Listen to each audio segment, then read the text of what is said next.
All right. Now, how surprised are you, as someone who's been around the team since spring training, that this is where they sit close to the All Star game?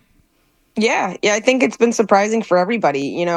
The pitching really has taken off and kind of carried this team early in the early part of the year, and then the offense, when the pitching dipped a little bit, really found its stride. So they're kind of hitting on all cylinders, and really just as a young team have kind of found their footing. And you have to give a lot of credit to Alex Cora for kind of pushing the right buttons and getting out of this team, what not a lot of people expected, and obviously dealing with as many injuries as they did early in the year.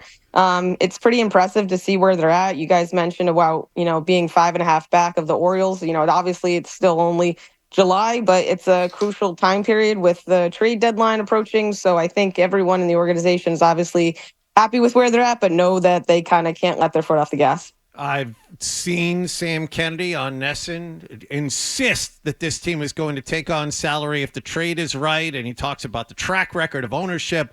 As a Red Sox fan, why should I or any other fan trust what it is he says? I think the key thing there that he said, if the trade is right, I think they've sort of always sort of used that clarifier, we'll spend if, we find the right deal. And they can kind of fall back on, well, we didn't find the right deal. So, I think you want to be mindful of those kind of things. And, I think they will if, Breslow can line something up. But I think at the same time, you also have to be mindful of this is Breslow's first trade deadline. He's never done this before as the top guy in charge. And obviously, he's got a lot of people around him that are going to be, guiding him and helping him. And I'm sure Thea Epstein is going to be, very much in the mix in the next few weeks with, some guidance for him. But it's going to be an interesting time period to see if he can pull off what needs to get done. And I think that's part of the reason why, every time we've talked to Breslow in a number of interviews over the past few, I talked to him a couple weeks ago. I know he's talked to a number of outlets in the past week of just, he hasn't definitively said, yes, we're buyers. I think he is still trying to, couch, all of his words and make sure that he's kind of, not putting himself too much in one position yet. But it does sound like, as this team, they've won 18 of 24. They're inching up the standings. If they don't do something, I think there's going to be some, even more frustration than there's been the last few years because this team feels a lot more prepared for the postseason, there's a lot more potential for the postseason than there was the last few years. Okay, what is now? No one's asking them to go out and get like Vlad Guerrero Jr. or something. No one's asking them to give up a ton of their assets. Everyone knows that what they have in the minors.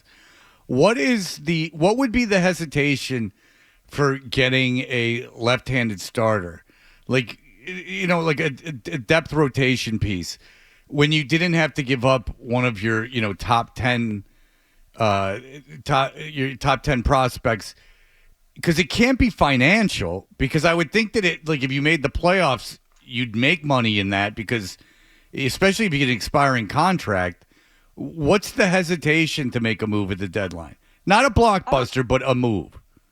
Yeah, I don't think there is a hesitation. I think it's just lining things up right. Right. Pitching is obviously such a commodity, and every team, that's contending is going to want pitching. So obviously the asking price is going to go up, and our team's going to be asking for the top prospect for kind of a mid-level guy, and you're not going to want to necessarily do that move. I think that's Right. what it comes down to. Not necessarily they don't want to, or they don't, that they can't afford to, or aren't going to want to spend the money. I think it's more so finding, the right matchup. You're not going to, send Marcelo Meyer out for, a 4.50 ERA guy that's going Right. to be on an expiring contract. But so many teams, are in need of pitching. Guys that are even, halfway decent are going to be commanding, high asking prices. So I think that this time of the year, this is what it comes down to, is just kind of the back and forth of, no, I'm not going to give you this. What about this? What about that? And, it whittles down. And for a guy that's brand new at this, it's going to be interesting to just see how he handles this and how he negotiates all of this and what he's willing to give up. When I talked to him a few weeks ago, there's, the Red Sox have built up the farm system and have a huge, crush in the middle infield. They have a ton of middle infielders they can trade from. There's a kid in AAA right now, Nick York, that's doing really well. But, does he have a spot here in Boston? You've got a number of other kind of guys up the middle that are guys they could trade from, but are they willing to trade from that? And Breslow basically said yes, and it's been his job over the past 6 months or 8 months since he got the job of figuring out which of these guys is going to contribute in the future and which of them he wants to trade. So that's what we're going to find out in the next 3 weeks or so. Yeah, because you can't get too precious with your prospects, or that's a losing game. I mean, you have to exchange some of them for major league talent. But the reason that I put it to you that way is because everything I hear about the Red Sox, not from you guys who cover the team, but from sports radio and everything, is John Henry won't spend any money. John Henry doesn't want to spend any money. John Henry doesn't care about the team. And that's why I asked you, because it didn't make sense to me how financially it would be a burden upon John Henry to acquire a lefty starter. Like, you know what I'm saying? Like, it's not like this. You're not taking on, Ohtani's contract. I mean, you're talking about a depth rotation piece, which is why I asked it that way. So you think it's unfair when people are speculating that John Henry's put the kibosh on like adding talent on this team? I don't think it's unfair because I definitely understand people's frustrations with how the team has spent. But, I do think they see themselves in a position, listen, like this, we know this team is about kind of the bottom line and, what it'll do to take fans to get fans in the stands. And they've seen people showing up over the past few weeks as they've been following this exciting team. So if they see this as an investment of we need to add pitching because it's going to, spur and push on a postseason run, and that in turn will bring people to the park and spur on that Fenway experience that they've talked about, then they're going to do it. Everything's a business decision. Well, and yeah. So if this is if this is a good business decision, I think they'll do it, and I think it is a good business decision. And Sam said the other day they're willing to add add to the payroll. So I think I think they would, again, for the right trade. I don't think it's going to be something they're going to avoid just because of the finances. Yeah, that didn't make sense to me. But just real quick, because we got to go. Paul Skeens got pulled out of a no-hitter yesterday in the seventh inning. What were your thoughts on that? Yeah, I mean, it's we asked Cora about this too. It's a different game nowadays, right? Back in the day, you'd let him go 120 pitches and that's that, and he'd get his no hitter. And we actually brought up Clay Buchholz, who obviously had his no hitter, and what was it, the second or third start of his career? But yeah, Cora basically said he'd do the same thing. He's like, I'm not gonna, let a guy like that who's got so much talent go 140 pitches. You always, as someone watching the game, and obviously the fans want to see the guy go out there and try to get it done. But these guys carry so much value.